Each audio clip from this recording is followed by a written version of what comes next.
మనకు దీవించి మనతో మాట్లాడినట్లుగా ప్రార్థనలో ప్రవేశిద్దాం. ప్రేమల పల్లపు తండ్రి, జీవన దేవ, యేసుక్రీస్తు రక్షణ మీకు అందరి సూత్రాలు. పరిశుద్ధ దేవుడు, మా సృష్టికర్తవు ప్రభా, మరి ప్రభా జగత్పునాది వేయబడుకుంటే క్రీస్తునందు మీరు సంకల్పించిన మరి సంకల్పంను బట్టి స్థుతిస్తున్నాం. సువార్తను ముందుగా పరిశుద్ధ లేఖనంలో మాకు వాగ్దానం చేస్తూ మీకు ఆచరిస్తున్నాం. మీ ప్రియకుమారుని ఈ లోకానికి శరీరధారిగా పంపుడు ద్వారా యేసుక్రీస్తు వారి మన సంప్రదానం ద్వారా ప్రభావ మీ యొక్క ప్రభావ విమోచన కార్యక్రమాలు నెరవేర్చి ప్రభావ మరి మీ యొక్క ఆత్మను కలిగించి మీకు మాలుగా మమ్మల్ని స్వీకరించి ప్రభావ మరి మాలో మీ యొక్క కుమార మరి యొక్క స్వరూప్యం ఇప్పటి వరకు మీరు చేస్తున్న కార్యాన్ని బట్టి మీకు వందనాలు చెల్లిస్తున్నాం. ఈ సాయంకాలం ప్రభా మరి చదువు లేఖన భాగాల ద్వారా మేమందరం కూడా ప్రభా మీరు కలిగిన గొప్ప రక్షణ అనుభవమును, మీరు కలిగిన గొప్ప సంకల్పమును గ్రహించుకున్న అనుభవం మరి స్వతంత్రించుకునేలాగా కృపను దయచేయండి. మా గమనిక గురి మీ మీద, మీ వాక్యం మీద సాయం చేయండి. పిల్లలందరూ మీ ఆదరణ ఉంచుకోండి.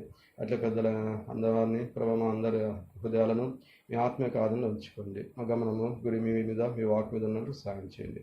నిస్సంలో గడిపిస్తాము, మాకు ఎంతో దీనికరించేయండి. తెరబడిన ఆకర్షణ దయచేయండి. కొంతలేని ఆత్మతో మీద ఆశ నింపని వాటిని ఆశక్తిని దయచేయండి. వచ్చిన వారందరూ కొన్నాళ్ళు ఇంకా ఎంత ఏర్పాట్లు ఉన్నారో వారిని ప్రికొల్పి ప్రేరేపించి వారి ప్రతి ఆటంకం తొలగించి ఇంటికి నడిపించండి. మీ మహిమల ఉద్దేశాలు మా యందు మా ద్వారా మా మధ్యలో నేర్చుకోండి. 4 సూత్రాలు చెల్లిస్తూ యేసు ప్రభు రక్షకుని నామములో స్తుతించి ప్రార్థన చేయించున్నాం తండ్రి, ఆమేన్. రోమీయులకు రాసిన పత్రిక 1వ అధ్యాయము మరి 1 నుంచి 7 వచనం చదివిన దాంట్లో మధ్య వాక్య భాగాన్ని మనము మరి ధ్యానించడానికి ప్రయత్నం చేద్దాం. రోమీయులకు రాసిన పత్రిక 1వ అధ్యాయం మధ్యలో ఒక వాక్య భాగము నాతో ఇంకా చెప్పండి. దేవుడు తన కుమారుడును మన ప్రభువు అయిన యేసుక్రీస్తు విషయమైన ఆ సువార్తను పరిశుద్ధ లేఖనములందు తన ప్రవక్తల ద్వారా ముందు వాగ్దానం చేసెను. యేసుక్రీస్తు శరీరమును బట్టి దావీదు సంతానముగాను మృతుల నుండి పునరుద్ధరణమైనందున పరిశుద్ధమైన ఆత్మను బట్టి దేవుని కుమారుడుగాను ప్రభావంతో నిరూపింపబడను. దేవుడి లేఖనాన్ని మనకు దీవించి మనతో మాట్లాడాలన్నట్లుగా ప్రభువు కృపను దయచేయండి. కనుక మనం రోమపత్రికలో ప్రభు యొక్క సువార్తను మరింతగా మనం చూస్తున్నాం. కనుక పౌలు గారి గురించి చూస్తున్నాం. దేవుని సువార్త నిమిత్తము ప్రత్యేకింపబడిన వాడను అని చెప్తున్నాడు పౌలు గారు మొదటి వచనంలో. తర్వాత మరి దేవుని సువార్త అంటే ఏంటంటే మరి యేసుక్రీస్తు విషయమైన ఆ సువార్త. కనుక దేవుని సువార్త అంటే యేసుక్రీస్తు ప్రభువు అని మనకి ఆ యొక్క లేఖనాల్లో మనకు అర్థమవుతుంది. యేసుక్రీస్తు విషయమైన ఆ సువార్త అని మనం చూస్తున్నాం. మరి ఆ సువార్తను పరిశుద్ధ లేఖనంలో తన ప్రవక్తల ద్వారా ముందు వాగ్దానము చేశారు. కనుక దేవుడి సువార్తను ఎప్పుడు వాగ్దానం చేసినాడు అంటే మరి పాత నిబంధనలో ఆదికాండం నుంచి ప్రారంభమైంది ఆయన వాగ్దానం. కనుక ముందు వాగ్దానం చేస్తున్నాడు అంటే దేవుడు అకస్మాత్తుగా తన కుమారుని లోకానికి పంపలేదు, అకస్మాత్తుగా మనల్ని రక్షించలేదు. ఆయన మరి మనం చూసినట్లయితే దేవుని వాక్యంలో జగత్పునాది వేయబడక మునుపే క్రీస్తులో మనల్ని ఏర్పరచుకున్నాడు అని ఎఫెసీయులకు రాసిన పత్రిక 1వ అధ్యాయం చూస్తాం. కాబట్టి దేవుడు మన గురించి ఎప్పుడు ఆలోచన కలిగి ఉన్నాడు చెప్పండి? అంటే అసలు ఈ భూమిని సృష్టించక మనకి తన సువార్త కూడా మరి ఆయన సంకల్పించిన ఉద్దేశంను మనకు తెలియపరుస్తుంది. సువార్త అంటే ఏంటి? శుభవార్త. కనుక మరి సువార్త అంటే యేసు ప్రభు వారు ఆయనలో ఉన్న ధన్యత మనము అని చూస్తూ వచ్చినాం. తర్వాత మరి యేసుక్రీస్తు ప్రభు వారిని ఆయన ఈ లోకానికి పంపించాడు. చూడండి అక్కడ మనము తెలుగులో అంతా కలుస్తుంది. అయితే 1, 2, 3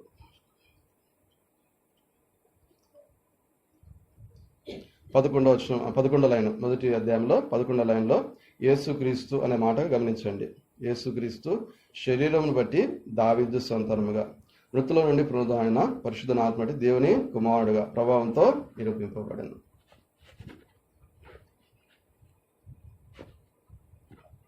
కాబట్టి మరి యేసు ప్రభు సువార్త ఏంటి అంటే అక్కడ మనం సంక్షిప్తంగా చూస్తున్నాం. మరి ఆ సువార్తలో దేవుని సంకల్పం ఏంటి అంటే సంక్షిప్తంగా అక్కడ మనం చూస్తున్నాం అనమాట. కనుక మొదటి అధ్యాయంలో ఆ చదివిన లేఖన భాగాల్లో మనం చూస్తున్నాం. కనుక మరి దేవుని సంకల్పం ఏంటి? రోమాపత్రికలో దేవుని సంకల్పం ఏంటి మనం ధ్యానిస్తున్నాం. 3 మాటలు మనం చూస్తూ వచ్చినాం. ఏంటి చెప్పండి?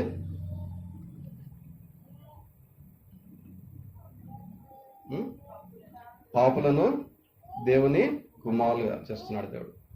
ఆ దేవుని కుమారులను క్రీస్తు శరీరముగా ఆయన స్వీకరిస్తున్నాడు కదా. కనుక ఇది సువార్త. కాబట్టి దేవుడు అసలు భూమిని సృష్టించక మునిపే మన గురించి ఆలోచన కలిగి ఉన్నాడు. इसलिए परमेश्वर जगत की निर्माण करने से पहले अपने लिए सोच रखा है अपने दिल में. కనుక ఆయన ఆలోచన, ఆయన సంకల్పము ఈ యొక్క వాక్యము బైబిల్ గ్రంథం మనకు తెలియపరుస్తుంది. और उसका सोच, उसका उद्देश्य परमेश्वर की वचन बाइबल अपने को बताती है. కనుక మన గురించి ఎవరైనా ఆలోచన చేసేవారు ఉన్నారా? इसलिए अपने लिए कोई सोच रखने वाला है क्या? మన గురించి ఎవరైనా చింతించేవారు ఉన్నారా? अपने लिए कोई चिंता करने वाला है क्या? అంటే మనం భూమి మీద పుట్టి మనంతటా మనమే బ్రతుకుతున్నామా? अपन जमीन पे पैदा होके अपने आप जी रहे क्या? లేదు, దేవుడు మనం సృష్టించాడు. नहीं, परमेश्वर ने अपने को सृजा है. తర్వాత ఆయన మన కొరకు సంకల్పం కలిగి ఉన్నాడు. और उसने अपने लिए एक उद्देश्य रखा है. తర్వాత ఆయన మన కొరకు ఒక మంచి సంకల్పం కలిగి ఉన్నాడు. और अपने लिए एक अच्छा उद्देश्य अपने दिल में रखा है. కనుక అది రోమా పత్రికలో మనం చూస్తున్నాం. वो रोमियो के पत्र में अपन देखते हैं. కనుక సువార్త ఏమిటి అంటే सुसमाचार क्या है बोले तो యేసుక్రీస్తు ప్రభు ద్వారా, यीशु मसीह के द्वारा పాపములో ఉన్న మానవులైన మనలను पाप में जो मानव है अपने को పరిశుద్ధమైన దేవుని కుమారులుగా చేయాలని దేవుని సంకల్పం. और परिशुद्ध पवित्र परमेश्वर की कुमार बनाने के लिए, पुत्र बनाने के लिए परमेश्वर का उद्देश्य है. కనుక మన జ్ఞానానికి, మన ఊహకు అర్థం కాని విషయం ఇది. ये अपना सोच को और अपना दिमाग को नए बैठने वाला विषय है. కనుక పాపులు, సిన్నర్స్, మనుషులందరూ కూడా పాపులే. इसलिए मनुष्य पूरे पापी है. దేవుని వాక్యంలో మనం చూస్తాం. परमेश्वर की वचन में अपन देखते हैं. రోమా 3:23లో रोमियो की पत्री 3:23 में ఏ భేదము లేదు, అందరూ పాపం చేసి అనే మాటను చూస్తున్నాం. इसीलिए कि सबने पाप किया है और परमेश्वर की महिमा से रहित है. అందరూ పాపం చేసి దేవుని మహిమను పొందుకోలేకపోతున్నారు. सबने पाप किया और परमेश्वर की महिमा से रहित है. కనుక మనుషులందరూ పాపము చేస్తున్నారు. इसलिए मनुष्य पूरे पाप करते हैं, దేవుని మహిమను పొందుకోలేకపోతున్నారు. परमेश्वर की महिमा से रहित है. సౌందర్య కనుక పాపము చేసిన మనుషుడు దేవుని మహిమను పొందుకోలేకపోతున్నాడు. इसलिए पाप किए वाले मनुष्य परमेश्वर की महिमा को नहीं पा सक रहा हो. కనుక దేవుని మహిమ అంటే అర్థం ఏంటి? परमेश्वर की महिमा बोले तो मतलब क्या है? దేవుడు మానవుని సృష్టించినప్పుడు परमेश्वर ने इंसान को सृजा जब మహిమగల ఉద్దేశంతో సృష్టించాడు. और महिमा के उद्देश्य उसने सृजा है. తర్వాత దేవుని మహిమ కొరకు సృష్టించాడు. और परमेश्वर की महिमा के लिए सृजा है. దేవుడు మానవునికి తన మహిమనీయాలని సృష్టించాడు. और परमेश्वर इंसान को अपना महिमा देने के लिए सृजा है. అయితే మానవుడు దానికి కోల్పోయాడు. और मानव उसको खो गया है. ఎందుకు కోల్పోయాడు? किस लिए खो गया वो? పాపం వలన. पाप के वजह से. అందుకే ఈరోజు మానవునికి మహిమ లేదు. इसलिए इंसान को महिमा नहीं है. మానవ జీవితంలో అందుకే సంతోషం లేదు. इसलिए इंसान के जीवित में संतोष आनंद नहीं है, సమాధానం లేదు, और शांति नहीं है, సంతృప్తి లేదు, और तृप्ति नहीं है. మానవుడు పాపానికి దాసుడుగా ఉన్నాడు. इंसान पाप का दास है. ఇంక ఈ లోకంలో అనేక విషయాలకు దాసుడుగా ఉన్నాడు. और इस दुनिया के बहुत सारे विषयों को वो दास बन के, కానీ దేవుడు మనిషిని అట్లా సృష్టించలేదు. लेकिन परमेश्वर इंसान को वैसा नहीं सृजा. ఆదికాండం 1వ అధ్యాయంలో మనం చూసినట్లయితే उत्पत्ति के पहला अध्याय में अपन देखे तो 26-27 వచనాలు మనం ఏం చూస్తామంటే, और 26-27 वचन में अपन क्या देखते हैं तो దేవుడు మానవుని తన స్వరూపంలో తన పోలికలో చేశాడు.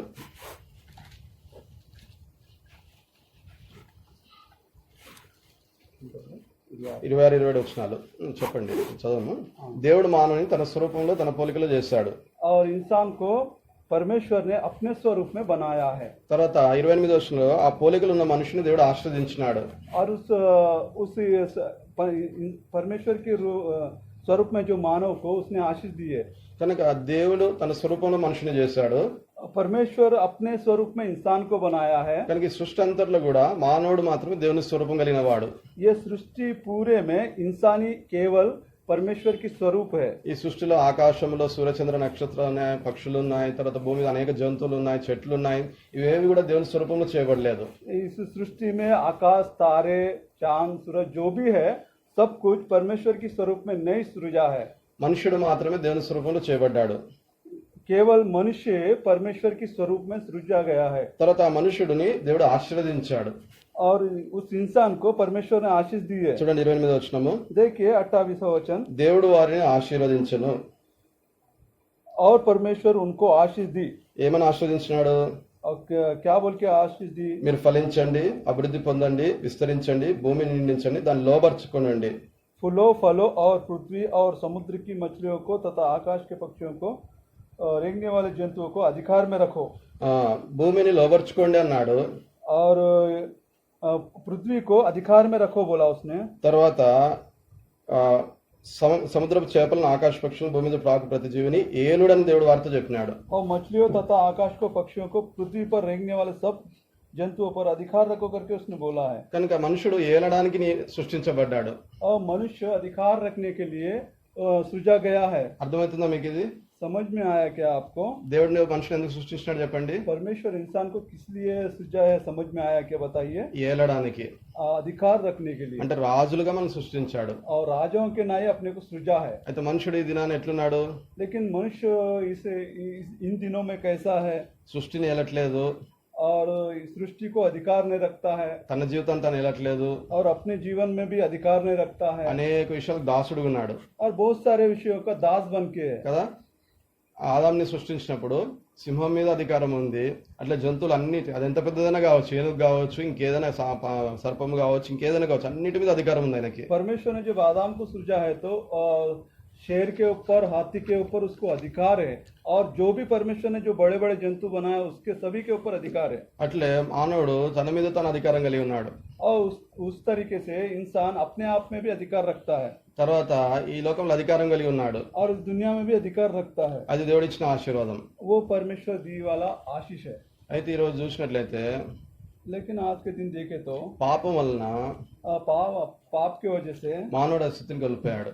और इंसान वो स्थिति को खो गया है, తర్వాత దేవుని శిక్షకు పాత్రుడుగా ఉన్నాడు. और परमेश्वर की दंड के पात्र है। కనుక పాపం వలన సంతోషం లేదు, సమాధానం లేదు, సంతృప్తి లేదు. पाप की वजह से शांति नहीं है, खुशी नहीं है, तृप्ति भी नहीं है। పాపం వలన ఏలే స్థితిని పోగొట్టుకున్నాడు. और पाप की वजह से जो अधिकार रखना था वो स्थिति को खो गया है। తర్వాత పాపం వలన దేవుని చూడలేని స్థితిలోనికి వచ్చినాడు और మనుషుడు. पाप की वजह से परमेश्वर को ना देखने की स्थिति में आ गया है। దేవునితో సహవాసం లేని స్థితిలోనికి వచ్చినాడు మనుషుడు. परमेश्वर से संगति खो गया है। తర్వాత మరి ఆ పాపం వల్ల నిత్యమైన శిక్షలోనికి వెళ్ళిపోతున్నాడు. और वो पाप की वजह से अनंत शिक्षा में जा रहा है। చనిపోతే మన అంతం ఏంటి? अगर अपन मर गए तो अंत क्या है? ఎప్పుడైనా మరి ఆలోచించారా? कभी भी सोचे है क्या तुमने? అయితే దేవుని వాక్యం చెప్తుంది, परमेश्वर की वचन बताता है మనుష్యుడు ఒక్కసారి మృతి పొందాలని నియమింపబడెను, मनुष्य केवल एक ही बार मर जाता है, ऐसा है। ఆ తర్వాత తీర్పు జరుగును. उसके बाद में न्याय होता है। కనుక ఆ తీర్పు దినాన उस न्याय के दिन మనం పుట్టినప్పటి నుంచి अपन जब से पैदा हुए तब से చనిపోయిన వరకు और मरे तक చేసిన క్రియలన్నిటినీ और जो काम किए हैं अपन, దేవుడు నీతిని న్యాయాన్ని బట్టి తీర్పు తీరుస్తాడు. और नीति और न्याय से और परमेश्वर न्याय करता है। ఆ రోజు మన పాపానికి జీతం పొందుకుంటాము, और उस दिन अपनी पाप की मजदूरी पाते हैं, పాపానికి ప్రతిఫలం పొందుకుంటాము. और पाप की मजदूरी पाते हैं। అది మనల్ని నిత్య నరకాగ్నిలోకి తీసుకెళ్తుంది. वो अपने को अनंत की आग में लेके जाता है, नरक में लेके जाता है। ఇది పాపంలో ఉన్న మానవుని స్థితి. ये है पाप में जो मानव है उसकी स्थिति है। కనుక మానవుడు పాపంలో ఉన్నాడు, సిన్నర్. इसलिए इंसान पाप में है। కనుక ఈ యొక్క పాపంలో ఉన్న మానవుడిని దేవుడు ఏం చేయాలనుకున్నాడు? ये जो पाप में है मानव को परमेश्वर क्या करना सोचा है?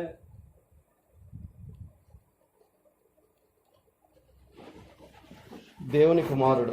ఏం చెప్పండి? परमेश्वर का पुत्र। దేవుని కుమారుడు. परमेश्वर का पुत्र। కనుక ఎట్లా సాధ్యం అది? वो किस रीति से साध्य होगा? ఇది సాధ్యమా? ये संभव है क्या? ఒకసారి ఆలోచన చేయండి. एक बार सोच लीजिए। పాపములో ఉన్న మానవుడు, पाप में जो है मानव అంత పడిపోయిన చెడిపోయిన స్వభావం కలిగిన మానవుడు, और गिरा हुआ बिगड़ा हुआ स्थिति में है जो मानव దుష్టత్వంలో ఉన్న మానవుడు और दुष्टता में है जो मानव దేవుని కుమారుడు కావాలి. और परमेश्वर के पुत्र होना है। దేవుని కుమారుడు అంటే అర్థం ఏంటి? परमेश्वर का पुत्र बोले तो मतलब क्या है? దేవుని లాగా పరిశుద్ధుడు, और परमेश्वर के नाई पवित्रता, దేవుని యొక్క స్వభావం గుణ లక్షణాలు. और परमेश्वर की जो स्वभाव है సాధ్యమా అది? वो संभव है क्या? అదే సువార్త. वो ही सुसमाचार है। కనుక ఆ మానవుడు పాపం వల్ల ఈ కర్రలాగా పాడైపోయినాడు. और इंसान पाप की वजह से ये लकड़ी के समान खराब हो गया है। అయితే దేవుడు ఈ కర్రని ఏం చేసిన, మానవుడు ఏం చేస్తున్నాడు? ఈ కర్రని ఏం తీసుకుని ఏం చేస్తున్నాడు? తెల్లని కాగితం చేస్తున్నాడా లేదా? इंसान ये लकड़ी को लेके पेपर बना रहा कि नहीं? सफेद वाला చేస్తున్నాడు లేదా? बना रहा कि नहीं? మరి దేవుడు కూడా అట్లే పాపంలో ఉన్న మానవుని ఏం చేస్తున్నాడు? దేవుని కుమారుడుగా చేస్తున్నాడు.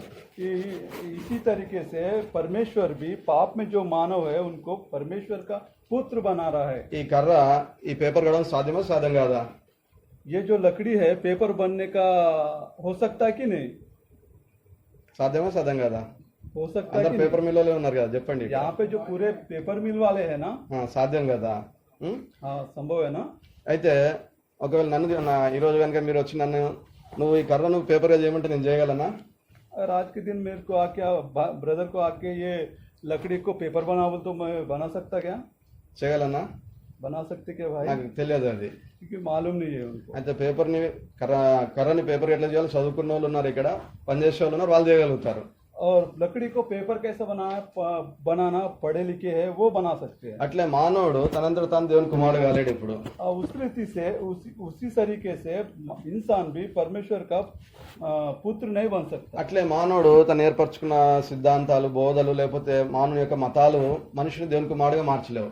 और इंसान जो बनाया है धर्म वगैरह जो भी जाति वगैरह वो परमेश्वर का पुत्र नहीं बना सकता हो। అయితే దేవుడే మనల్ని దేవుని కుమారుడుగా చేయడానికి సంకల్పించినాడు. और परमेश्वर ही पापी मानव को परमेश्वर का पुत्र बनाने के लिए उसने उद्देश्य रखा है। ఇది సువార్త. ये है सुसमाचार। కనుక మరి ఈ పేపరు, ఈ కర్ర ఎప్పుడైనా నేను తెల్లగా పేపర్ లాగా అయితే అనుకుంటుందా? ये लकड़ी कभी सोच सकती क्या मैं कभी सफेद वाला पेपर बनता बोल के? అయితే అది పేపర్ మిల్లోకి పోతే ఖచ్చితంగా తెల్ల పేపర్ అవుతుంది. लेकिन वो पेपर मिल में जब जाता है तब वो कंपलसरी पेपर बन जाती है। అట్లే మనం కూడా ఎప్పుడైతే దేవుని చేతిలోనికి వస్తామో, उसी तरीके से जब अपन परमेश्वर के हाथ में जब आते हैं, తర్వాత దేవుని సంకల్పంలోనికి వస్తామో, तो परमेश्वर के उद्देश्य में संकल्प में जब आते हैं మనల్ని కూడా దేవుడు అలా చేస్తాడు. और अपने को भी परमेश्वर ऐसा बनाता है। కనుక మనము మరి అది ఎలాగా అంటే సువార్తను అంగీకరించడం ద్వారా. इसलिए वो किस तरीके से होता बोलते सुसमाचार को ग्रहण करने से। కనుక ఆ సువార్త ఏంటో మనకు తెలియాలి దేవుని వాక్యంలో నుంచి. हाँ वो सुसमाचार क्या है परमेश्वर के वचन से अपने को मालूम होना है। కనుక ఆ సువార్తను నేను గ్రహించాలా, और उस सुसमाचार को ग्रहण करना, తర్వాత ఆ సువార్తను అనుభవం తెచ్చుకోవాలా, और उस सुसमाचार को अनुभव में भी लाना है। అప్పుడే నేను పాపంలో ఉన్న నేను దేవుని కుమారుడుగా కాగలను. तभी जो पाप में है इंसान परमेश्वर का पुत्र बन सकता है। దేవునికి అది సాధ్యము. वो परमेश्वर को संभव है। దేవుడు అందుకొరకే సంకల్పించి తన ప్రియ కుమారుని యేసుక్రీస్తుని ఈ లోకానికి పంపించాడు. और इसीलिए परमेश्वर ने अपना एकलौता पुत्र प्रभु यीशु मसीह को इस दुनिया में भेजा है। ప్రియులారా, అందుకొరకు యేసు ప్రభు ఏమయ్యాడు చూడండి, అక్కడ చూస్తాం మనము రోమీయులకు రాసిన పత్రిక 1వ అధ్యాయంలో. इसलिए प्रियो रोमियो को पत्री 1 अध्याय में देखिए,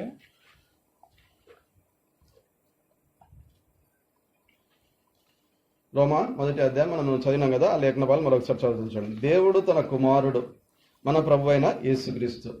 యేసుక్రీస్తు ఎవరు చెప్పండి? దేవుని కుమారుడు. ఎవరు చెప్పండి? यीशु मसीह कौन है बताइए? परमेश्वर का पुत्र है। దేవుని కుమారుడు, परमेश्वर का पुत्र है। కనుక అయితే ఆయన ఏమైనాడు చూడండి, తర్వాత వచనంలో మనం చూస్తాం. యేసుక్రీస్తు శరీరమును బట్టి దావీదు సంతానము గాను, దాంట్లో కలిసి ఉంటుంది, ఇగో 3 నుంచి చదవండి. యేసుక్రీస్తు శరీరం బట్టి దావీదు కుమారుడు గాను, यीशु मसीह वह शरीर के भाव से तो दाऊद के वंश से उत्पन्न हुआ, మృతుల్లో పునరుద్ధానం బట్టి పరిశుద్ధమైన ఆత్మను బట్టి దేవుని కుమారుడు గాను,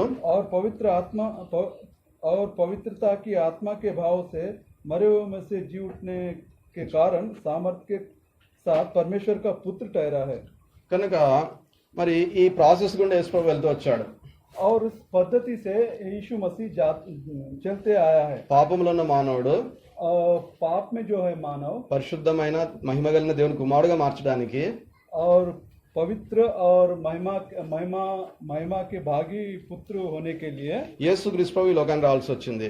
इस दुनिया में यीशु मसीह को आना पड़ा। చూడండి, ఈ కర్ర ఉంది కదా, देखिए लकड़ी को, నేను దీంతో ఎంత మాట్లాడినా గానీ ఇది పేపర్ తెల్ల పేపర్ గా కాగలుగుతుందా? मैं ब्रदर कितने भी बात किया तो वो लकड़ी व्हाइट पेपर बन सकता क्या? నేను మాట్లాడుతా దీంతో రోజు నువ్వు తెల్ల పేపర్ కావాలి, నువ్వు తెల్ల పేపర్ కావాలి, నువ్వు మంచిగా కావాలి, నీ నల్లదనం పోవాలి, నీకు గట్టిదనం పోవాలి, నువ్వు మంచిగా ఫ్లాట్ గా కావాలి అని మాట్లాడుతున్నాను. ఇది మారుతుందా? मैं रोज बात करते रहता हूँ तो अच्छा सफेद पेपर हो तो अच्छा नम्र हो, लेकिन कितना भी बात किए तो पेपर बन सकता है क्या? కాగలదా? हो सकता है क्या पेपर? అయితే దీని ఒక ప్రాసెస్ కూడా తీసుకెళ్తారు और इसको एक पद्धति से लेके जाते हैं కదా. దీన్ని బాయిలర్ లో వేస్తారు, इसमें ఉడకబెడతారు, కెమికల్స్ వేస్తారు, ఇంకా మిషన్ లో వేసి చాలా చాలా ప్రాసెస్ కూడా తీసుకెళ్తే ఏమైంది? తెల్ల పేపర్ అయింది. అవునా కాదా? इसको पका के हंडीगर में डाल के और बहुत सारे पद्धतियों में लेके जाके तब जाके वो पेपर बनता। ఇప్పుడు ఈ పేపర్ కి చాలా, ఈ కర్రకి పేపర్ కావాలంటే చాలా విషయాలు అవసరం. బాయిలర్ అవసరము, కెమికల్ అవసరము, ఇంకా మిషన్ అవసరం. ఇవన్నీ ఉంటేనే తెల్ల పేపర్ అయింది. అవునా కాదా? ये लकड़ी को व्हाइट पेपर होने के लिए उसको बॉयलर और जो बहुत सारे मशीन है उसको चाहिए, तब जाके वो पेपर बना। అట్లా యేసుక్రీస్తు ప్రభు ద్వారా उसी तरीके से यीशु मसीह के जरिए మనల్ని దేవుడు ఏం చేస్తున్నాడు? हम लोगों को, सभी लोगों को, हम लोगों को పాపంలో ఉన్న మానవులని पाप में जो है मानव को మహిమగల దేవుని కుమారులుగా చేస్తున్నాడు. महिमा के पुत्र, परमेश्वर के महिमा के पुत्र बना रहा है। అందుకొరకు యేసుక్రీస్తు ప్రభు మొదటిగా శరీరధారిగా కావాల్సి వచ్చింది. इसलिए यीशु मसीह शरीर धारण करना पड़ा उनको। అర్థమవుతుందా మీకు? समझ में आया क्या आपको? అర్థమవుతుంది కదా? समझ में आ रहा है? యేసుక్రీస్తు ప్రభు ఎవరు? यीशु मसीह कौन है? దేవుని కుమారుడు అని చూసినాం అక్కడ. और परमेश्वर का पुत्र करके अपन देखे हैं। దేవుని కుమారుడు యేసుక్రీస్తు परमेश्वर का पुत्र जो है यीशु मसीह శరీరంలోనికి వచ్చాడు, और शरीर में आया है మనుష్య కుమారుడుగా మారినాడు और मनुष्य के पुत्र समान बना है కదా. है ना? దేవుని వాక్యం చెప్తున్న సత్యం అది, तो परमेश्वर के वचन जो बता रहा है वो सत्य है మన చరిత్ర చెప్తున్న సత్యం అది और इतिहास भी ये बता रहा है కదా. है ना? యేసుక్రీస్తు ప్రభు ఈ లోకానికి వచ్చినాడు కాబట్టి లోకం యొక్క చరిత్ర రెండుగా అయింది. और यीशु मसीह इस दुनिया में आया, इस दुनिया के इतिहास दो भाग में हो गया। కనుక ఆయన శరీరంను దాల్చినాడు. उसने शरीर को भी धारण किया। దేవుడు परमेश्वर శరీరధారి అయినాడు. और शरीर को धारण करके నువ్వు నేను ఎట్లా ఈ మానవ శరీరంలో ఉన్నామో तू और मैं इस इंसान के शरीर में है, तो అలాగే యేసు ప్రభు కూడా ఈ మానవ శరీరంలోనికి వచ్చాడు. उसी तरीके से यीशु मसीह भी ये इंसान के शरीर को धारण किया उसने। ప్రియులారా, దాని లోకం క్రిస్మస్ అని పండుగ చేసుకుంటది. उसको इस दुनिया क्रिसमस करके त्योहार बनाती है। అయితే ఎందుకైనా మానవ శరీరంలోనికి వచ్చినాడు? वो किस लिए इंसान का शरीर धारण किया उसने? అయితే అనేక సార్లు దాని అర్థం తెలుసుకోకుండా మా పండుగ చేసుకుంటా ఉంటారు. और बहुत बार उसका मतलब ना समझते हुए वो क्रिसमस को मनाते हैं। మనల్ని దేవుని కుమారులుగా దేవుని మహిమలోకి తీసుకురావడానికి వచ్చినాడు. अपने को परमेश्वर की पुत्र बना के और परमेश्वर की महिमा में ले जाने के लिए आया है। మనల్ని తన సమాధానంతో, తన సంతోషంతో, సమృద్ధి అనే జీవితం నింపడానికి వచ్చినాడు.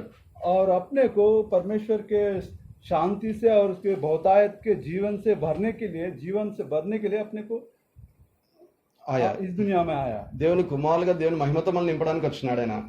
और परमेश्वर के पुत्र बना के परमेश्वर की महिमा से भरने के लिए आया है। కనుక యేసుక్రీస్తు శరీరం బట్టి దావీదు కుమారుడు, మృతులను పునరుద్ధానమైన పరిశుద్ధ ఆత్మ బట్టి దేవుని కుమారుడు అని చెప్పి చూస్తున్నాము. इसलिए शरीर के भाव से दाऊद की संतान और మృత్యు పునరుద్ధానికి पुनरुत्थान के सामर्थ्य परमेश्वर का पुत्र ठहरा है। అది దావీదు కుమారుడు దేవుని కుమారుడు. दाऊद का पुत्र परमेश्वर का पुत्र है। ఒకసారి ఈ మాటలు అర్థం చేసుకుందాం. एक बार ये बातों को समझेंगे। ఇక్కడ కూర్చున్న మనం బైబిల్ చదివే మనం దాదాపు బైబిల్ చదివే వాళ్ళం కదా. పాత నిబంధనలో దావీదు గురించి మనం చూస్తాం. बहुत सारे लोग बाइबल पढ़ने वाले हैं क्या? पुराने नियम में दाऊद के बारे में देखते हैं। కనుక యేసు ప్రభు వంశావళిలో మనం మత్తయి సువార్త మొదటి అధ్యాయంలో చూస్తే और यीशु मसीह के जो वंशावली है उसमें मत्ताई के सुसमाचार पहले वचन देखे तो కనుక దావీదు కుమారుడుగానే వచ్చినాడు ఈ లోకానికి. और दाऊद की पुत्र के समान इस दुनिया में आया है। చూడండి, కొత్త నిబంధన ఎట్లా స్టార్ట్ అవుతుంది? देखिए पहला नियम, नया नियम कैसा चालू होता है पहले से।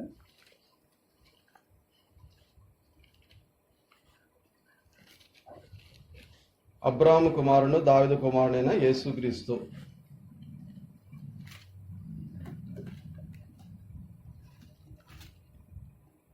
मत्ती सुसमाचार अब्राहम की संतान और दाऊद की संतान यीशु मसीह की वंशावली। అబ్రాహాము కుమారుడు దావీదు కుమారుడని యేసుక్రీస్తు. अब्राहम की संतान दाऊद की संतान यीशु मसीह। కనుక యేసుక్రీస్తు దేవుని కుమారుడు, इसलिए यीशु मसीह परमेश्वर का पुत्र है పరలోకంలో ఉన్నవాడు. और स्वर्ग राज्य में रहने वाला। అయితే మన కొరకు మనుష్య కుమారుడుగా పుట్టినాడు, इसलिए अपने लिए मानव को पुत्र के समान बना है శరీరం దాల్చినాడు. और शरीर को भी धारण किया है। ఎందుకంటే इसीलिए ఈ కర్రలాగా పనికి మాలిన నిష్ప్రయోజనమైన విలువలేని నన్ను और ये लकड़ी के समान ये लकड़ी के समान कोई काम में नहीं आया जैसी जिंदगी मेरी, ఈ యొక్క విలువైన తెల్లని మరి మహిమగల మరి వానిగనం చేయడానికి इसलिए ये वैल्यूएबल पेपर के समान और महिमा के समान बनाने के लिए ఆయన మనుషుడుగా వచ్చాడు. वो इंसान बन के आया है। కనుక ఆయన మనిషి కుమారుడు వచ్చినాడు మొట్టమొదటిగా. पहली बार वो तो इंसान बन के आया है। రెండోదిగా ఆయన మరణించాడు. और दूसरी बात यह है कि वो मृत्यु हो गया है। కనుక క్రైస్తవులు అనగానే ఏం గుర్తొస్తుంది మనకి? और मसीह लोग बोले तो क्या याद आता अपने को? సిలువ क्रूस కదా, సిలువ. क्रूस చాలా మంది క్రైస్తవ ఇంట్లో దగ్గర కూడా, తర్వాత క్రైస్తవ చర్చిలు కూడా సిలువ పెట్టుకుంటారు. बहुत सारे मसीह लोगों के घर में भी और चर्चियों पे भी क्रूस लगाते हैं। అయితే సిలువ మనకి ఏం తెలియపరుస్తుంది? जो क्रास है अपने को क्या बताती है? యేసు చనిపోయాడు. यीशु मसीह मर गया है। ఇది చరిత్ర చెప్తున్న సత్యం. ये इतिहास बता रहा है ये सत्य को। అందుకే బీసీ ఏడి అంటారు. इसलिए బీసీ బిఫోర్ క్రైస్ట్, ఏడి అనడోమిని. సరే, ఓకే, బీసీ ఏడి.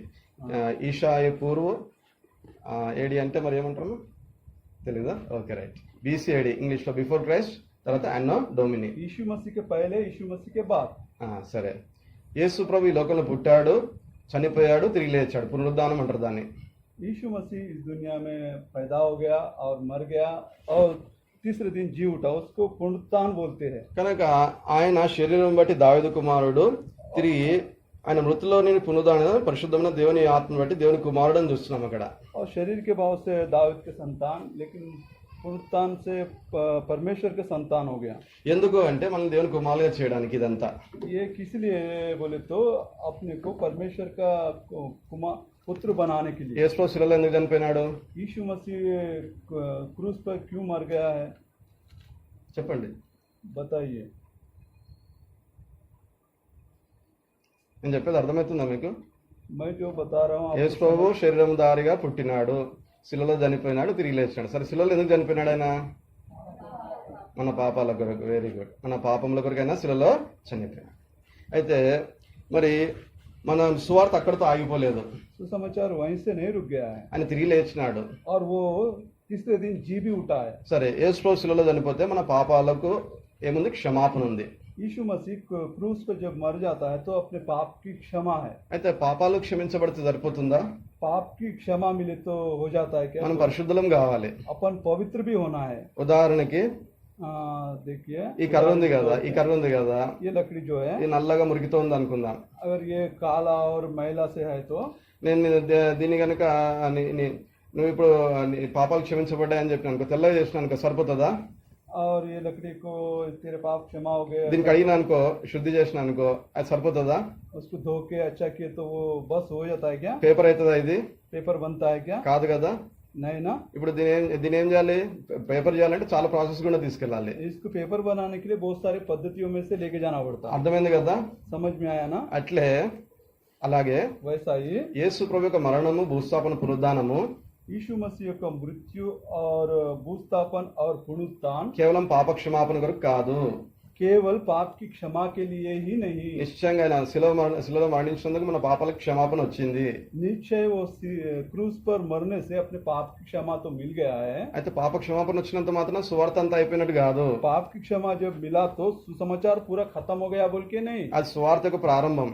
वो सुसमाचार का आरंभ है। ఎట్లయితే ఒక ఇల్లు కట్టాలంటే ఫస్ట్ పునాది వేస్తామో, जिस तरीके से अपन घर बनाने के लिए पहले नींव डालते हैं, అలాగే యేసు ప్రభు యొక్క మరణము మన విశ్వాసానికి, మన యొక్క రక్షణకు పునాది. उसी तरीके से यीशु मसीह का जो मृत्यु है अपना विश्वास का नींव है। దేవుడు మన జీవితంలో చేయాలనుకున్న కార్యానికి పునాది లేకపోతే ప్రారంభం. परमेश्वर जो अपनी जिंदगी में काम करने का वो आरंभ है। కనుక మన జీవితంలో సువార్త ఏంటంటే కేవలం పాపక్షమాపణ కాదు. इसलिए अपने जिंदगियों में सुसमाचार बोले तो केवल पाप की क्षमा ही नहीं, అది చాలా ప్రాముఖ్యమైనది. वो बहुत प्रामुख्य है। ఎందుకంటే పాపక్షమాపణ లేకపోతే इस पाप की क्षमा अगर नहीं है तो పాపం వల్ల వచ్చే జీతం మరణము, पाप की मजदूरी तो मृत्यु है, రెండవ మరణము, और दूसरा मृत्यु है, నిత్య నరకము, और अनंत नरक है, అగ్ని ఆరదు పురుగు చావదు. और वहाँ पे आग नहीं बुझता, कीड़ा नहीं मारता। అటువంటి భయంకరమైన నిత్యత్వంలోకి వెళ్ళిపోతాం మనం. वो बहुत भयंकर का नरक में जाते हैं। ఈ లోకంలో ప్రతి మనుషులు పాపంలో కనుక చనిపోతే అంతం అది. इस दुनिया के जो भी मनुष्य अगर पाप में मर गया तो अंत वो है। అయితే ఎవరి పాపాలైతే క్షమించబడినాయో వాళ్ళు నిజంగా ధన్యులు. जिसके पाप क्षमा हो गए वो धन्य है। కనుక ఇక్కడ కూర్చున్న మన అందరిలో చాలా మందికి అనుభవం ఉంది కదా. यहाँ पे जो बैठे भाई लोगों को बहुत सारे ये अनुभव है ना। ఇంకా అనుభవం లేకపోతే ఈ రోజున అడగండి. अगर वो अनुभव अगर आपको नहीं है तो आज के दिन पुकारो। పాప క్షమాపణ లేకపోతే पाप की क्षमा अगर नहीं है तो నిత్య నరకాగ్నికి మనం వెళ్ళిపోతాం. और अनंत की आग में नरक में जाते हैं। కనుక చనిపోయిన తర్వాత इसलिए मरने के बाद తీర్పు, और जो न्याय, తీర్పు తర్వాత శిక్ష. और उसके बाद में दंड। చూడండి, తీర్పు తీర్చకుండా శిక్ష ఉంటుంది ఎవరికైనా. और न्याय करने से पहले दंड देते हैं, किसी को ఇస్తారా? శిక్ష ఇస్తారా? दंड देते हैं क्या? అందుకే దేవుడు మనుషులకు శిక్ష వేయట్లేదు. इसलिए परमेश्वर इंसान को दंड नहीं दे रहा। పాపాలు చేస్తున్నాడు మనుషుడు. इंसान तो पाप तो करते जा रहा है। తల్లిదండ్రుల నుంచి కావచ్చు, ప్రభుత్వం నుంచి కావచ్చు, ఇంకా రకరకాల విషయాల నుంచి మనం తప్పించుకోవచ్చు. माँ बाप से और गवर्नमेंट से या बहुत सारे विषयों में अपन తప్పించుకోవచ్చు, బచ్ సక్తే. కానీ చనిపోయిన తర్వాత लेकिन मरने के बाद దేవుని న్యాయమైన తీర్పు నుంచి మనం ఎవరైనా తప్పించుకోలేం. परमेश्वर की न्याय का जो दंड है ना, उससे कोई नहीं बच सकता। ఎందుకు? क्यों? ఎందుకంటే మనం పుట్టినప్పటి నుంచి చనిపోయే వరకు దేవుడు మనం చేసే ప్రతిదీ తన గ్రంథంలో రాసి ఉంచుతాడు. अपन जब से पैदा हो गए अब तक के जो काम है पूरे अपने ग्रंथ में लिख के रखता हो परमेश्वर। కనుక ఆ దినాన దేవుని ఎదుట నిలబడినప్పుడు నేను అబద్ధం ఆడలేదు జాన్ పాల్తో అంటే దేవుడు అంటాడు చూడు అని చెప్పి చూపిస్తాడు నాకు. और उस दिन जब परमेश्वर के सामने खड़े रहते हैं तो मैं जॉन पॉल से मैं झूठ नहीं बोला बोलते, देखो तुम झूठ बोले करके ग्रंथ निकाल के बताता है। నేను జాన్ పాల్ పెన్ దొంగతనం చేసిన అనుకోండి, अगर मैं जॉन पॉल के पेन अगर चोरी किया तो నేను చేయలేదు ప్రభా అని అనుకో ఆ రోజు, और नहीं मैं चोरी नहीं किया प्रभु जी करके मैं उस दिन बोला तो అప్పుడు దేవుడు మనకు వీడియో చూపించినట్టు చూపిస్తాడు. और उस समय वो टीवी के सामान वीडियो का सामान पूरा बताता, చూడు నువ్వు ఎట్లా దొంగతనం చేసినావు అప్పుడు అని చెప్పి. देखो तू कैसा चोरी किया देख करके दिखाएंगे। అప్పుడు నాకు జవాబు ఉండదు, तब मेरे को उत्तर नहीं रहेगा। అట్లా నేను చేసిన ప్రతి పాపము उसी तरीके से मैं जो भी पाप किया है ఆ తీర్పు దినాన वो न्याय के दिन దేవుని యొక్క మరి న్యాయం కిందకి వస్తుంది. और परमेश्वर की न्याय के नीचे आता है, అప్పుడు శిక్ష అమలవుతుంది. और तब दंड प्राप्त होता है। నిత్యమైన నరకంలో భయంకరమైన శిక్ష మనం పొందుతుండాలి. और वो अनंत की आग में और नरक में शिक्षा पाते रहना पड़ता, दंड भोगते रहना पड़ता। మనం ఎవరమైనా కావచ్చు, अपन कोई भी क्यों ना हो ఆ పాప శిక్షను తప్పించుకోలేము మన సొంతంగా. वो पाप की दंड को पाप की दंड से अपन बच नहीं सकते। ఎందుకు? क्यों? మనం అందరం కూడా పాపం చేసినాం. क्योंकि हमने सब ने पाप किया है। ఎవరైనా తప్పించుకోగలమా? ऐसा अपन कोई बच सकते हैं क्या? చాలా మంది అంటారు నాకు యేసు ప్రభు వద్దంటారు, बहुत से लोग बोलते हैं यीशु मसीह मेरे को नहीं चाहिए, నాకు పాప క్షమాపణ వద్దంటారు, मेरे को पाप की क्षमा नहीं होना बोलते, సువార్తను అంగీకరించరు. और सुसमाचार को ग्रहण नहीं करते। ఎందుకంటే ये क्योंकि నేను మంచోడుగా జీవిస్తా అంటారు. मैं अच्छे से जीता करके बोलते हैं। సరే నువ్వు మంచోడుగా ఈ రోజు నుంచి జీవిస్తావేమో, अगर तू अच्छे से इस दिन से अगर जिए तो भी, కానీ గత జీవితంలో చేసిన తప్పుల సంగతి ఏంటి? फिर वो तो इसके पहले की जीवन में जो किया है पाप की, उसके बाद क्या है, దానికి శిక్ష ఉంటుందా లేదా? उसको तो दंड तो रहता है कि नहीं। అయితే మొట్టమొదటిగా మనం మంచివారిగా జీవించలేం. इसलिए पहली बात ये है कि अपन अच्छे से जी नहीं सकते। ఎందుకు? क्यों? మన స్వభావం పాప స్వభావం अपना जो स्वभाव है पाप का కదా. है ना। మరి పుట్టుకతోనే తల్లి గర్భంలోనే మన స్వభావం ఏంటి చెప్పండి? పాప స్వభావం. पैदाशी अपने माँ के गर्भ में से ही अपना स्वभाव जो है पाप का है, అందుకే మానవుడు పాపం చేస్తున్నాడు. इसीलिए मानव पाप करता है। ఇప్పుడు పిల్లలకి నువ్వు అబద్ధం ఆడు, దొంగతనం చెయ్యి అని ఎవరైనా నేర్పించాలా? देखिए बच्चों को तो झूठ बोल, चोरी कर करके कोई सिखाते हैं क्या? నేర్పించారా? कोई सिखाते हैं क्या? ఎవరు నేర్పించరు, कोई भी नहीं सिखाते। కానీ వాళ్ళ అవసరం పడంగానే దాన్ని చేసేస్తూనే ఉంటారు. और वो समय के अनुसार वो काम करते रहते हैं కానీ बच्चे। మంచి విషయాలు నేర్పించాలా, अच्छे विषय उनको सिखाना, ఆయన కానీ నేర్చుకోరు. लेकिन वो नहीं सीखते। చెడ్డ విషయాలు మాత్రం చెప్పకుండా వచ్చేస్తాయి. और जो बुरे विषय जो है बताने से पहले आ जाते हैं। ఎందుకు చెప్పండి? क्यों? మన స్వభావం పాప స్వభావం, क्योंकि अपना नेचर स्वभाव जो है पाप का है। మన మనస్సులో పాపం ఉంది अपने मन में पाप है, కాబట్టి మనం పాపం చేస్తున్నాం. इसलिए अपन पाप करते हैं। చూడండి, స్వభావం అంటే మీకు ఒక ఎగ్జాంపుల్ చెప్తాను. మీకు देखिए स्वभाव बोलते एक उदाहरण देता हूँ। ఇప్పుడు చేప స్వభావం ఏంటి చెప్పండి? मछली का स्वभाव क्या है? నీళ్ళలో ఈత కొడుతుంది అది. और पानी में तैरती है। ఎవరైనా దాన్ని నేర్పించాలి నువ్వు ఈత కొట్టాలని? और कोई सिखाते क्या उसको तैरना बोल के उसको? ఆ? లేదు కదా. नहीं। దాన్ని తీసి భూమి మీద వేయండి, అది ఈత కొట్టదు. और उसको निकाल के जमीन पे डाले तो तैर नहीं सकती, కానీ నీళ్ళలో వేస్తే ఏం చేస్తుంది? और पानी में डाल तो क्या करती वो? ఈత కొడుతుంది అది. तैरते रहती। అట్లే పక్షి ఉంది అనుకోండి, वैसा ही चिड़िया देखिए, దానికి ఎవరైనా గాల్లో ఎగరాలని నేర్పిస్తారా? और उसको कोई हवा में उड़ना करके कोई सिखाते क्या? నేర్పిస్తారా? सिखाते क्या? అది పుట్టి ఎదుగుతుంటే ఆటోమేటిక్ గా ఎగరడం స్టార్ట్ చేస్తుంది. वो जब पैदा होके बढ़ते रहती ना, वो ऑटोमेटिकली उड़ते रहती। అది ఎందుకు చెప్పండి? वो क्यों? దాని స్వభావం అది. उसकी स्वभाव है। అట్లే మరి జంతువులు తీసుకుందాం ఒకసారి. वैसे जानवर लेते हैं अपन। కుక్క ఉందనుకో, कुत्ता है समझ, దానికి ఏమి ఇష్టం చెప్పండి? उसको क्या पसंद है? మాంసం ఇష్టం. गोश्त पसंद ఇంకా है। చాలా విషయాలు మాంసం ఇష్టం దానికి. बहुत सारे विषय है उसके पसंद के, लेकिन गोश्त पसंद है उसको। అట్లే మేకుంది, वैसा ही बकरा समझे, దానికి ఏమి ఇష్టం చెప్పండి? उसको क्या पसंद है? పచ్చగడ్డి ఇష్టం. हरी चरनी, हरी घास उसको पसंद है। ఇప్పుడు కుక్కకి పచ్చగడ్డి, మేకకు మాంసం పెట్టిన మనకి ఏం చేస్తాయి అవి? कुत्ते को घास और बकरे को गोश्त दिए तो क्या करते हो? అవి ముట్టుకోవు. वो छूते नहीं हो। ఎందుకు? क्यों? వాటి స్వభావ విరోధమైంది అది. वो स्वभाव के विरुद्ध है। वो అర్థమైంది కదా మీకు? समझ में आ गया ना? అట్లా మనిషి పాపం ఎందుకు చేస్తున్నాడు? इसलिए वैसा ही इंसान पाप क्यों कर रहा है? మనది పాప స్వభావం కాబట్టి. वो उसका पाप का स्वभाव है। ఇప్పుడు నువ్వు इसलिए పరిశుద్ధంగా జీవించాలి, పరిశుద్ధంగా జీవించాలి, పరిశుద్ధంగా జీవించాలని చెప్తుంటే పరిశుద్ధంగా జీవించగలుగుతాడా? पवित्र से जी करके कितने बार बताया तो पवित्र से जी सकता क्या वो? నేను జీవిస్తాను తీర్మానం చేసుకోవచ్చు, 100 సార్లు తీర్మానం చేసుకోవచ్చు. और वो मैं वैसा पवित्र से जीता बोल के बहुत सारा वो निर्णय लिया होगा। నేను మంచోడుగా అయిపోతాను, నేను మంచి, मैं अच्छा बनता हूँ, నేను అబద్ధాలు ఆడను, मैं झूठ नहीं बोलता, దొంగతనం చేయను, मैं चोरी नहीं करता, మందు తాగను, मैं दारू नहीं पीता, ఎవరిని మోసం చేయను, किसी को మోసం చేయను, దోకనే धोखा చేత, नहीं देता, ఎవరిని తిట్టను, और किसी को गाली नहीं देता, ఎవరి మీద కోపడను, किसी को गुस्सा नहीं करता, ఎవరిని ద్వేషించను, किसी को क्रोध नहीं रखता, అందరితో సమాధానంగా ఉంటా, और सबसे मेल रखता, అందరితో మంచిగా ఉంటా. सबसे अच्छा रहता हूँ। మనం తీర్మానం చేసుకోవచ్చు, अगर ऐसा अपन अगर निर्णय लिया तो తీర్మానం చేసుకోవచ్చు. और वैसा निर्णय अपन ले सकते, కానీ ఏమైతుంది?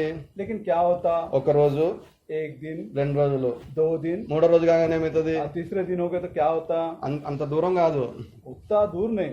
ఇక్కడ మనం కూర్చొని నేను ఇప్పటి నుంచి అబద్ధం ఆడని మనం అనుకొని వెళ్ళొచ్చు. अब यहाँ बैठ के अभी से मैं झूठ नहीं बोलता करके अपन सोच के जा सकते हैं। కానీ బయటికి పోగానే बाहर जाने बाहर जैसा गया, ఎవరైనా కలిసి कोई भी बोल, నాకు 500 ఇస్తావని అడిగినారు అనుకో, कोई भी मिलके मेरे को 500 देते क्या करके पूछे तो వెంటనే అదే లేదని అనేస్తాం. बहुत जल्दी अपन बोलते मेरे पास नहीं है 500, ఎందుకంటే ఆయన మంచోడు కాదు, क्योंकि वो अच्छा नहीं है, అప్పులు తీర్చాడు. वो खर्चा नहीं चुकाता बोल। కాబట్టి ఏం చేస్తాం? వెంటనే ఏం చెప్పేస్తాం మనము? इसीलिए अपन क्या बोलते हैं? నేను లేదు నాదో లేదంటాము. इसलिए तुरंत अपन क्या बोलते हैं? मेरे पास नहीं है। ఇక్కడే నేను ఏం తీర్మానం చేసుకున్నా? यहाँ पे मैं कौन सा निर्णय लिया था? నేను ఇప్పటి నుంచి అబద్ధం ఆడ. या अभी से मैं झूठ नहीं बोलता। బయటకు పోగానే ఏం చేసిన నేను? बाहर जाने के बाद मैं क्या किया? అక్కడ నాకు అవసరం వచ్చింది, वहाँ पे वो उसका आवश्यक हुआ। 500 ఇప్పుడు ఇస్తే నాకు రావు, మళ్ళీ తిరిగి రావు. अगर मैं 500 दिया तो वो मेरे को रिटर्न नहीं होता। కాబట్టి నేను ఏం చేస్తా? వెంటనే इसीलिए मैं तुरंत क्या నా बोलता? దగ్గర లేవని చెప్పేస్తా. मेरे पास नहीं है करके बोलता। నా జేబులో 500 ఉంది, मेरे जेब में तो 500 है, కానీ లేవని చెప్పేస్తా. लेकिन नहीं है करके बता देता। ఎందుకు అట్లా చెప్పినాను? क्यों वैसा बताया मैं? అది నా స్వభావం. वो मेरा स्वभाव है। అర్థమైందా? समझ में आया क्या? కనుక మనిషి పరిశుద్ధుడుగా కాలేడు. इसलिए मनुष्य पवित्र नहीं बन सकता। ఈ కర్ర ఏం చేసినా గానీ దాని అంతటా అది పేపర్ కాలేదు. అయితే అది చెప్పండి. ये लकड़ी जो वो कुछ भी करे तो अपने आप पेपर नहीं बन सकता। అయితే ఈ కర్రని పేపర్ చేసేవాడు కావాలా? वो लकड़ी को पेपर बनाने वाला होना। అర్థమైందా మీకు? समझ में आया ना? అట్లే మానవునికి మనుషుని పరిశుద్ధంగా చేసే పరిశుద్ధుడైన దేవుడు కావాలి. और ये उसी उसी उसी उसी तरीके से इंसान को, पापी इंसान को पवित्र बनाने परमेश्वर होना, అందుకే యేసు ప్రభు మనకు కావాలి. इसलिए यीशु मसीह अपने को होना. అందుకే సువార్త అంటే ఏంటి చెప్పండి? इसलिए सुसमाचार बोले तो क्या है? పాప క్షమాపణ కాదు, पाप की क्षमा ही नहीं. యేసు ప్రభువు. यीशु मसीह అర్థమైందా? మీకు తేడా అర్థమైందా? उसका अंत యేసు ప్రభులో పాప క్షమాపణ ఉంది. यीशु मसीह में पाप की क्षमा है. యేసు ప్రభు వెళ్ళిపోతే పాప క్షమాపణ లేదు. यीशु मसीह के बाहर पाप की क्षमा नहीं है. అర్థమైందా మీకు? समझ में आया? ఇప్పుడు పేపర్ మిల్లోకి పోతే ఇది ఏమవుతుంది? पेपर मिल में गए तो क्या होता? ఈ కర్ర పేపర్ అవుతుంది. ये लकड़ी जो है पेपर बनता है. పేపర్ మిల్ బయట ఏం చేసినా కానీ అవుతుందా? ये पेपर मिल के बाहर वो कुछ भी करते अटले पेपर बनता है क्या? యేసు ప్రభువే మనకి సువార్త. उसी तरीके से यीशु मसीह अपना सुसमाचार है. ఆయనలో ఏముందంటే उनमें क्या है बोले तो పాప క్షమాపణ ఉంది, पाप की क्षमा है, తర్వాత మనం పరిశుద్ధపరిచే శక్తి ఉంది. अपने को पवित्र करने का शक्ति है. అర్థమవుతుందా మీకు? समझ में आया क्या आपको? ఆయనలో ఏముంది చెప్పండి? పాప క్షమాపణ ఉంది, ఇంకేం చెప్పండి? మనం పరిశుద్ధంగా జీవింపజేసే శక్తి ఉంది. उनमें क्या है बताइए? अपने को पाप की क्षमा देने का शक्ति और पवित्रता से जीवन बिताने का शक्ति है. మన జీవితాన్ని మార్చే శక్తి ఆయనలో ఉంది. अपने जीवन को बदलने का शक्ति उनमें है. అందుకే యేసు ప్రభు కావాలి మనకి. इसलिए यीशु मसीह चाहिए. యేసు ప్రభు సువార్త. यीशु मसीह वो యేసు ప్రభువే పాపంలో ఉన్న మానవుని దేవునికి కుమారులుగా చేస్తాడు. यीशु मसीह पाप में जो मानव को परमेश्वर का पुत्र बनाता है.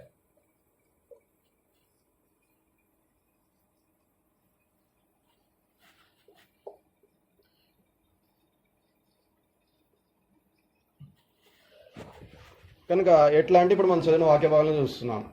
कैसे बोले तो अपन जो पढ़े हैं वचन में देखे हैं. యేసుక్రీస్తు यीशु मसीह శరీరమును బట్టి शरीर के भाव से దావీదు కుమారుడు. दाऊद की संतान. అంటే యేసు ప్రభు ఏమైనాడు? ఆకాశమందున్న దేవుడు ఏమైనాడు? శరీరంలోనికి వచ్చినాడు.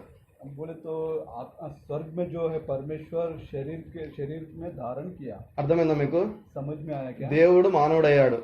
परमेश्वर इंसान बना है. ఎందుకొరకు అయ్యాడు? किस लिए बना है? చూద్దాం. పాపంలో ఉన్న మానవుని దేవుని కుమారుడిగా చేయడానికి.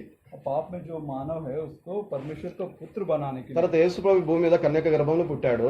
यीशु मसीह जो है इस दुनिया में कन्या के गर्भ में पैदा हो गया. 33 సంవత్సరాలు పరిశుద్ధంగా జీవించినాడు ఆయన. 33.5 साल पवित्रता से जीवन बिताया. శిలువలో మరణించి తిరిగి లేచినాడు యేసు ప్రభు. और क्रूस पे मृत्यु होके फिर जी उठा है. ఆ విషయాన్ని మొదటి 4 సువార్తలు మనం చూస్తాం కొత్త నిబంధనలో. वो पूरे विषय को 4 सुसमाचार में देखते हैं. ఆయన ఈ భూమి మీద పుట్టి वो परमेश्वर इस धरती पे पैदा होके ఆయన చేసిన కార్యాలు, और वो जो किए क्रियाक्रम, ఆయన మరణము, और उनके मृत्यु, ఆయన భూస్థాపన, और उसके भूस्थापन, ఆయన పునరుద్ధానము और उनके पुनरुत्थान మనం ఈ 4 సువార్తలు చూస్తాం. ये 4 सुवार्ता में देखते हैं. మత్తయి సువార్త, మార్కు సువార్త, లూకా సువార్త, యోహాను సువార్త. मत्ती, मार्क, लूक, యోహాన్ सुसमाचार में देखते हैं. కనుక ఆయన ఎన్నో అద్భుత కార్యాలు చేశాడు. और बहुत सारे आश्चर्य कर्म किए हैं वो. అయితే అద్భుత కార్యాలన్నీ కూడా సువార్త కాదు. वो जो आश्चर्य कर्म जो पूरे किए हैं वो सुसमाचार नहीं है. అర్థమవుతుందా మీకు? समझ में आया ना? ఆయన గుడ్డి వాళ్ళు కళ్ళు తెరిచాడు, और वो अंधे को आंखें खोले, చెవిటి వారికి వినికిడిచ్చాడు, और बहरे के कान खोले, మూగవారికి మాటలు ఇచ్చాడు, गूंगे को बात दिए वो, రోగులను స్వస్థపరిచాడు, और बीमारों को चंगा किया, చనిపోయిన వాళ్ళు లేపినాడు, और मृत्युओं को जिलाया उसने. సముద్రమును తుఫాన్తో నిండి ఉంటే ఆజ్ఞాపించగానే ఆగిపోయిన ఆ సముద్రం నిమ్మలించింది. और जो समुद्र को उसने आज्ञा दी तो वो शांति से बैठ गई. ఇంకా చాలా అద్భుతాలు చేశాడు ఆయన. बहुत सारे अद्भुत काम किए वो. 12 ఏళ్లలో రక్తస్రావం గల రోగం కలిగిన స్త్రీ వస్తే ఒక్క క్షణంలో స్వస్థ పొందింది. 12 साल से बीमारी से पीड़ित स्त्री को उसने चंगा किया. उसने ఒక్క క్షణంలో మరి స్వస్థ పొందింది. एक ही मिनट में उसको चंगाई हुई मिली. 18 సంవత్సరాలు నడుగు వంగిపోయిన ఒక స్త్రీ ఒక్క క్షణంలో మంచిగా అయిపోయింది. और 18 साल से कमर झुकी हुई स्त्री उसको एक ही मिनट में चंगा हो गई. 34 సంవత్సరాలుగా పడి ఉండి లేవలేని మనుషుడు ఆ యొక్క బెతెస్దా కొనేటి దగ్గర లేచి నడిచినాడు యేసు ప్రభు చెప్పంగానే. और 34 साल से जो बेतस्ता कोनेर के पास जो सो के था इंसान, परमेश्वर यीशु मसीह जब बोला तो तुरंत उठ गया वो. ఇవన్నీ అద్భుతాలు, ये पूरे आश्चर्य कर्म है, ఇవన్నీ స్వస్థతలు, ये पूरे चंगाइयां हैं, ఇవన్నీ మనకు అవసరము. ये पूरे अपने को चाहिए. అయితే ఇది సువార్త కాదు. लेकिन ये सुसमाचार नहीं है. అర్థమవుతుందా మీకు? समझ में आया क्या? ఎందుకు? చనిపోతే ఇవన్నీ అయిపోతాయి కదా.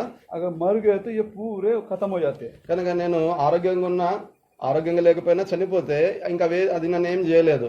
अगर मैं अच्छे से चंगाई हूँ या बीमार हूँ तो भी वो पूरे मेरे को कुछ नहीं कर सकते। అర్థమవుతుందా మీకు? समझ में आया क्या? ఇప్పుడు ఉదాహరణ కాలు లేదనుకుందాం, अगर उदाहरण के तौर पे अपने मेरे को पैर नहीं है समझे, బతికిన రోజులే నాకు కష్టము, और जब तक जीवन बिताता हूँ धरती पे तभी जो मेरे को कष्ट होता है। కానీ చచ్చిపోయినాక ఇదేమన్నా నాకు కష్టమా? मरने के बाद ये जो है कष्ट, जो कष्ट होता है क्या मेरे को? కానీ చచ్చిపోయినాక నా పాపాలు నన్ను కష్టంలో తీసుకెళ్తాయి. लेकिन मरने के बाद जो मेरे पाप के क्रिया है वो मेरे को दुख में लेके जाते हैं నరకంలోకి తీసుకెళ్తాయి. और नरक में लेके जाते యుగ యుగాలకు నేను శిక్ష పొందాలా हैं। युगान युग वहाँ पे दंड पाते रहना पड़ता है मेरे को, ఎప్పటికీ. और हमेशा। ఈ భూమి మీద ఉండే కష్టం ఎంతకాలం చెప్పండి? ये धरती पे जो कष्ट है वो कितने समय तक? నేను బతికినంత కాలం మాత్రమే. जब मेरे जीने तक के। కానీ ఈ తాత్కాలికము ఏం చెప్పండి, ఇది తాత్కాలికం, ये जो है टेम्पररी है, అది పర్మనెంట్. అది वो परमानेंट है वो। కనుక సువార్త టెంపరీ థింగ్స్ కాదు. सुसमाचार जो है टेम्पररी नहीं है वो। దేవుడు నీకు నిత్య రక్షణ ఇస్తున్నాడు, परमेश्वर जो अनंत की उद्धार देता है దేవుడు నీకు तुमको, నిత్య జీవం ఇస్తున్నాడు, और तुमको अनंत जीवन देता है దేవుడు నీకు तुमको, నిత్య రాజ్యం ఇస్తున్నాడు, और तेरे को अनंत राज्य दे रहा है। దేవుడు నీకు నిత్య మహిమని ఇస్తున్నాడు. परमेश्वर तेरे को नित्य महिमा दे रहा है, అది సువార్త. और वही सुसमाचार है। అర్థమైంది కదా? समझ में आया क्या? అయితే సువార్త యొక్క ప్రారంభం ఏంటంటే, सुसमाचार का प्रारंभ क्या है? యేసు ప్రభు మరణించి తిరిగి లేచడం వలన यीशु मसीह मर के जी उठने से నా పాపానికి క్షమాపణ వచ్చింది. मेरे पाप को क्षमा मिल गया। ఎలాగా? किस तरीके से? నా పాపానికి రావాల్సిన శిక్ష అంతా యేసు ప్రభు తన దేహమందు భరించినాడు. मेरे पाप को जो आने वाला दंड है वो यीशु मसीह अपने देह पे ले लिया। ఎందుకంటే किस लिए? దేవుడు న్యాయవంతుడు, वो परमेश्वर न्यायी है, దేవుడు నీతిమంతుడు, और वो धर्मी है, దేవుడు పరిశుద్ధుడు. और वो पवित्र है। కాబట్టి इसीलिए ఆయన తీర్పు దినాన वो न्याय के दिन తన పరిశుద్ధతను బట్టి, और अपने पवित्रता తన के న్యాయాన్ని బట్టి, पवित्रता के जरिए తన నీతిని బట్టి न्याय से और తీర్పు తీరుస్తాడు ఆయన. वो न्याय करता हो। ఏ మనుషుడు ఆ తీర్పును తప్పించుకోలేడు. कोई भी इंसान वो न्याय से बच नहीं सकता। అయితే ఆ తీర్పు అంతటిని కూడా वो न्याय, वो पूरा जो न्याय सभी पूरे को యేసు ప్రభు यीशु मसीह కల్వరి శిలలో सूली पर, क्रॉस पर నా కొరకు ఆయన భరించినాడు. और मेरे लिए वो अपने ऊपर ले लिया, सही लिया। అందుకొరకు యేసు ప్రభు మనుషుడు కావాల్సి వచ్చింది, इसीलिए ये यीशु मसीह इंसान बनना पड़ा उसको, శిలలో మరణించాల్సి వచ్చింది. और क्रूस पर जान देना पड़ा, मृत्यु అర్థమైంది होना యేసు ప్రభు पड़ा। ఎందుకు మనుషుడైనాడు? इसलिए समझ में आया क्या किस लिए मनुष्य बनाओ? యేసు ప్రభు ఎందుకు శిలలో చనిపోయినాడు? यीशु मसीह क्यों सूली पर जान दिया? ఇది మనకు అర్థం కావాలా. ये अपने को समझ में होना चाहिए। ఎందుకంటే इसीलिए ఈ శరీరంలో నేను తప్పులు చేస్తున్నాను, इस शरीर में मैं गलतियां करते जा रहा हूँ। దేవుని న్యాయమైన తీర్పు ఈ నాకు శిక్ష విధించాలి. परमेश्वर का न्याय का जो न्याय है वो मेरे को సజా. सजा जो है मेरे को देना है। అయితే నా శిక్ష అంతా కూడా నాకు బదులు యేసు ప్రభు శిలువలో పొందినాడు. मेरा जो सजा जो है ना यीशु मसीह सूली पर अपने ऊपर ले लिया हो। కాబట్టి నాకు ఇప్పుడు యేసు ప్రభు ద్వారా ఏముందంటే పాప క్షమాపణ ఉంది. ఏముంది చెప్పండి? इसीलिए यीशु मसीह के द्वारा मेरे को पाप की क्षमा है। ఇది మీకు అర్థం కావడానికి ఒక చిన్న ఉదాహరణ మీకు చెప్తాను. ये तुमको समझ में आने के लिए छोटा सा उदाहरण बताता हूँ। నేను అప్పు చేస్తున్నాను, मैं कर्जा ले रहा हूँ। ఎందుకంటే పాపం అప్పు లాంటిది. पाप जो है कर्जे के समान है। ఇప్పుడు అప్పు చేస్తా ఉంటే అది పెరుగుతుందా తగ్గుతుందా? मैं अगर कर्जा लेते रहूंगा तो वो बढ़ता कि घटता हो? చెప్పండి. बताए?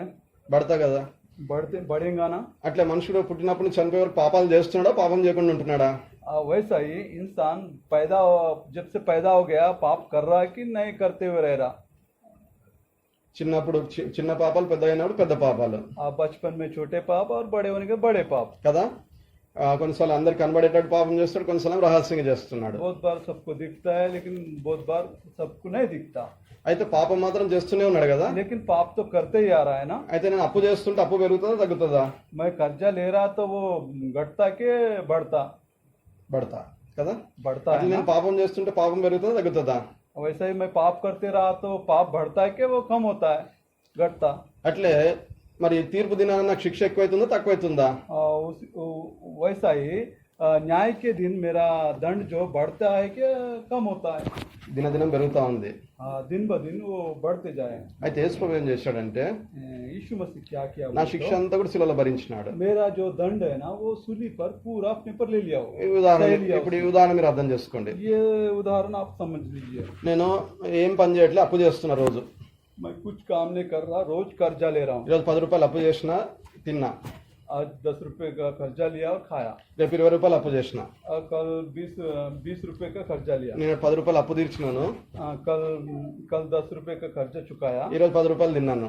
ये आज 10 रुपए खा लिया। మళ్ళీ రేపటి దినానికి ఎంత అప్పు చేయాలి నేను? फिर कल के दिन कितना कर्जा करना मेरे को, कर्ज लेना? 30 రూపాయలు అప్పు చేసిన, 30 रुपए कर्ज ఆ लिया। తర్వాత 40 రూపాయలు, 50 రూపాయలు, 100, 1000, 10,000, లక్ష, కోటి దాకా పోయింది.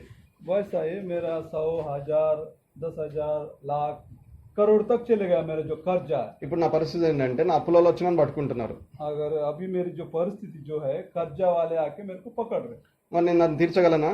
वो मेरा कर्जा, वो मैं कर्जा पूरा चुका सकता है क्या? అసలు తీర్చగలిగితే నేను అప్పే చేయను. अगर मैं वो कर्जा चुका सके तो मैं कर्जा ही नहीं लेता అయితే था। నాకు ఇప్పుడు శిక్ష ఉంది.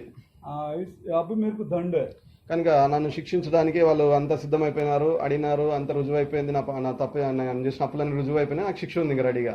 इसलिए वो पूछे है, मेरा जो कर्जा है वो सही है करके प्रूफ हो गया। అయితే ఇంత లోపల మా నాన్న వచ్చినాడు. इतने में मेरे पिताजी आ गया। ఆగండి ఆగండి ఆగండి, మా కొడుకుని ఎందుకు శిక్షిస్తున్నారు? रुकिए रुकिए रुकिए, मेरे लड़के को क्यों दंड दे रहे? వీడు పరమ చండాలుడు, డబ్బులన్నీ అప్పులు చేసి ఇష్టానుసారంగా బతికినాడని చెప్తారు.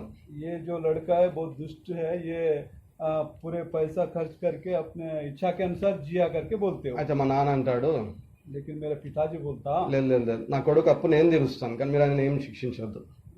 लेकिन नहीं नहीं, मेरा लड़का जो कर्जा लिया तुम्हारे से, मैं पूरा चुकाता हूँ, लेकिन उसको कुछ मत कीजिए ఆయన శిక్షించొద్దు. और उसको दंड नहीं देना। మరి శిక్షించదంటే వదిలేస్తారా? नहीं, दंड नहीं देना बोल तो छोड़ देते हैं అప్పులో क्या? వదిలేస్తారా? कर्जा वाले छोड़ते क्या? వదిలేస్తారా? छोड़ते क्या? ఎప్పుడు వదిలేస్తారు? कब छोड़ते हैं? అప్పు తీర్చినప్పుడు. कर्जा चुकाने के बाद। అయితే మా నాన్న అంటాడు, తీసుకోండి, మీకెంత 1000 రూపాయలు, మీకెంత 10,000, మీకెంత 1,00,000, మీకెంత 50 లక్షలు తీసుకోండి, ఎవరికి ఎంతనా అంత తీసేసుకోండి. और मेरा पिताजी बोलता है, तेरे को कितना 1000 रुपये, तेरे कितना 10,000, तेरा कितना लाख, 1 लाख, वैसा पूरा सबका खर्चा उसने दे दिया। ఇప్పుడు ఎవరైనా నాకు శిక్ష చేస్తారా? अभी मेरे को कोई दंड दे सकता है क्या? అధికారంతో తలెత్తుకొని పోతా నేను. अभी मैं बड़ा सीना तान के सर ऊपर करके चलता हूँ। యేసు ప్రభు కూడా శిలువలో అదే పని చేశాడు. यीशु मसीह भी क्रूस पर वही काम किया। మన పాపం అందరికీ రావాల్సిన శిక్ష, अपने जो पाप को आने, पाप करने से आने का दंड जो है, ఆయన శరీరంలో మరణించినాడు. वो अपना ఆయన శరీరంలో పొందుకొని మరణించినాడు. वो जो उसने अपने शरीर में सह के मर लिया, అందుకే శిలువ ఎంత భయంకరమైన దృశ్యం. मृत्यु हो गया। యేసు ప్రభు తలను ముళ్ళ కిరీటము, इसलिए यीशु मसीह के सर पे कांटों का ताज, చేతులకు మేకులు, పాదాలకు మేకులు, ఒళ్ళంతా కొరడా దెబ్బలు, और हाथों में पैरों में कीले, और बदन पूरा कोड़े के मार, భయంకరమైన మరణం అది. बहुत ही भयंकर रीति से वो उसका मृत्यु। మనకేమో ఒక చిన్న